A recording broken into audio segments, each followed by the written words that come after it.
வணக்கம். சேப்பங்கிழங்கு இலையை பறிக்க வந்திருக்கிறேன். இந்த சேப்பங்கிழங்கு இலையை வச்சு இன்றைக்கி ஒரு டிஷ் ஒன்று செய்ய போகிறேன்.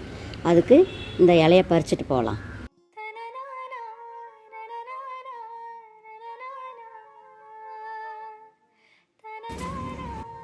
இந்த இலையை நல்லா தண்ணியில் கழுவிக்கலாம்.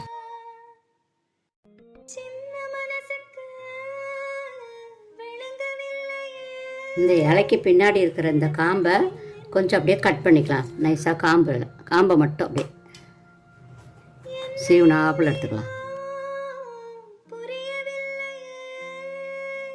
எல்லாம் அப்படியே இருக்கட்டும்.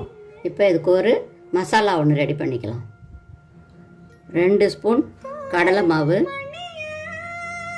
அரிசி மாவு 1 ஸ்பூன், தனி மிளகாய்த்தூள் 1/2 ஸ்பூன், ஒரு சின்ன துண்டு இஞ்சி, 3 பல்லு பூண்டு, ஒரு 1/2 ஸ்பூன் பெருஞ்சீரகம் நல்லா இடித்து அதையும் இந்த மசாலாவில் போட்டுக்கலாம். ஒரு 1/4 டீஸ்பூன் சில்லி ஃப்ளேக்ஸ், ஒரு சிட்டிகை மஞ்சள்தூள். எல்லாத்தையும் நல்லா பிசைஞ்சு கொஞ்சம் கொஞ்சமாக தண்ணி விட்டு நல்லா கரைச்சிக்கலாம்.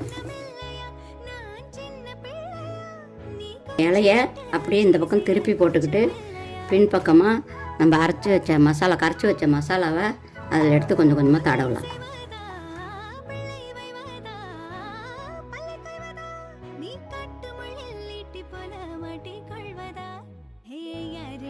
இன்னொரு இலையை திருப்பி இந்த பக்கம் வச்சு அப்படியே வச்சு இது மேலே இன்னும் கொஞ்சம் இந்த மசாலாவை தடவலாம்.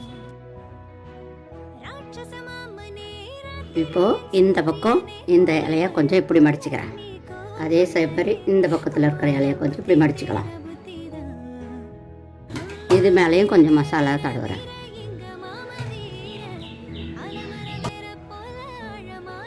இந்த பக்கம் இப்படி மடித்து இதில் கொஞ்சம் மசாலா தடவிட்டு அப்படியே இதை இந்த பக்கமும் கொஞ்சம் இப்படி மடித்து இதில் கொஞ்சம் மசாலா தடவிட்டு அப்படியே ரோல் மாதிரி சுற்றலாம். இது அப்படியே ஆவியில் வச்சு அவிக்கலாம். தண்ணி அடுப்பில் வச்சு அது மேலே இந்த ஒரு தட்டை அப்படி வச்சு இந்த மசாலா தடவுன சேப்ப இலையை ஒரு 15 நிமிஷம் அப்படியே வேகட்டும். வெந்துடுச்சு. இப்போ எடுத்துடலாம். இப்போது இதை ஒரு சின்ன சின்ன பீஸாக கட் பண்ணிக்கலாம். ரவுண்டாக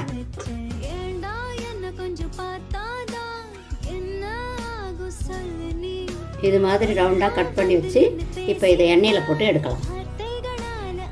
இப்போ எண்ணெய் காஞ்சிடுச்சு, எண்ணெயில் போடலாம்.